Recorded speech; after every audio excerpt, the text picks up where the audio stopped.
In 1989, the three have turned the music world upside down with their use of hard-hitting metal riffs, industrial samples and angst-ridden lyrics, unable to be defined, categorized or marketed.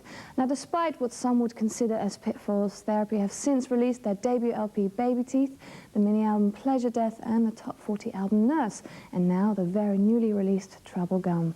Favourites of metalheads and indie kids alike, the band are as raucous on stage as they are on record, and we have the crowd favourite and technical overload of Teeth Grinder taken from the Nurse LP coming up very shortly.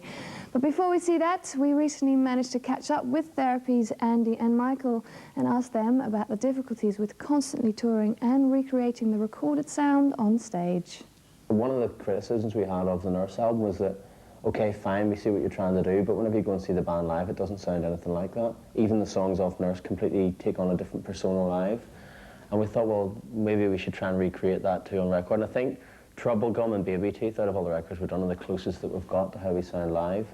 And you know, we don't want to sort of be an exact replica of live, because otherwise we may as well just release a live album. But we want it to have the same kind of like atmosphere and the same kind of feeling that we have, you know, just like really loud music and sort of intensity coming at you. Like.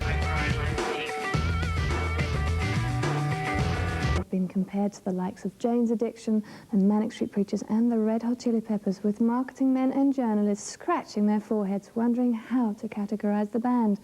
Indie, metal, pop or punk? Well, the band have a seemingly flawless ability to combine all of these. So when we were chatting with the band, we asked them how they would categorize their music. Always a tough one. Or did they have a style all of their own? I think we've always had our own identity. I mean, obviously, whenever you think there's only really 12 notes in music you can play, there's only so many different visual interpretations you can manifest yourself as. It's like difficult to be really, really individual, unless, as we were talking about earlier, you go down one road and follow it. And for us, I don't know, we just feel really happy playing the music, so we don't really care how anyone sees us or what anyone thinks when they listen to the music, because to us, you know, the music's always going to be like a sort of an outlet for our self-expression, regardless of what anyone thinks it sounds like, and we're happy really doing what we do. So I don't really know, but I mean, if anyone else wants to think of comparisons, then, you know, that's their part, not ours, because we never think of it, you know. I mean, we don't really care how people see us, because all we care about is getting the music out. So. An EP late last year, coming from the troublesome areas of Northern Ireland. It's been suggested that the band's sometimes harrowing videos, angst-ridden lyrics and disturbing lyrical advice has proven that the lads are a product of their troubled environment. A wild statement for sure. But when we did interview them, we asked them if there was any connection between their music and their environment. Well, the only way we can sort of counteract that is by like sort of not being so angst-ridden, and I mean, our music really is quite powerful and quite emotional that way, and you know, we don't really think of how it's portrayed in a way. You know, we just play it and it's natural to us, and people will always read sort of political significance into it. You know, as long as we don't start singing about, you know, political themes, well, obvious ones like, you know, maybe SLF used to do or some bands do, then we can probably hopefully avoid that. We sold our souls to the man.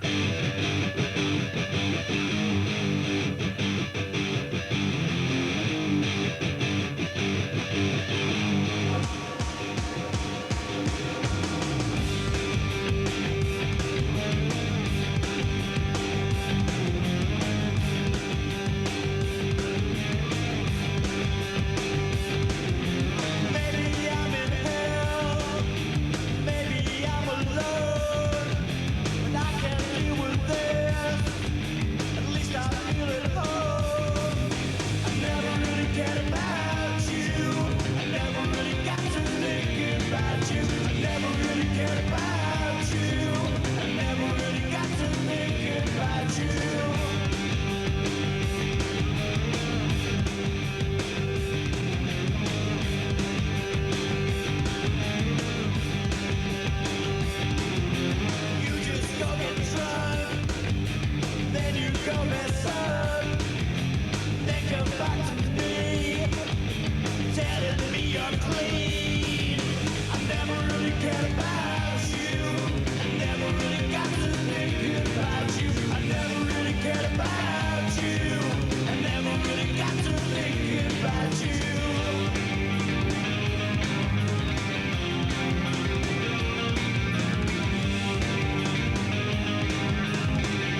taken from the album Troublegum, released this week.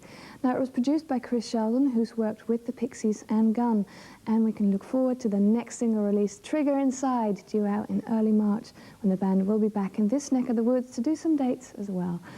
I hope you enjoyed this week's show, and before we see the final video, we'll catch up with Andy and Michael one last time as they tell us what ideas were behind the writing of Nowhere. I'll see you very shortly.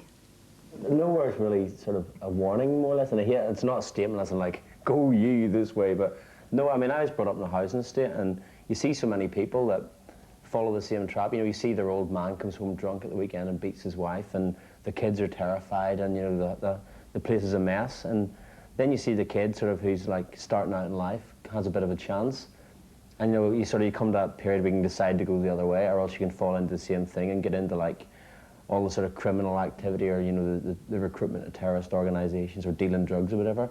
And then, I mean, 9 out of 10 of them, you see like in about 10 years' time, they're exactly like a younger version of their old man. They're beating their girlfriend who's pregnant, and you know, the baby's going to be raised like under difficult circumstances, and the whole thing's really cyclic.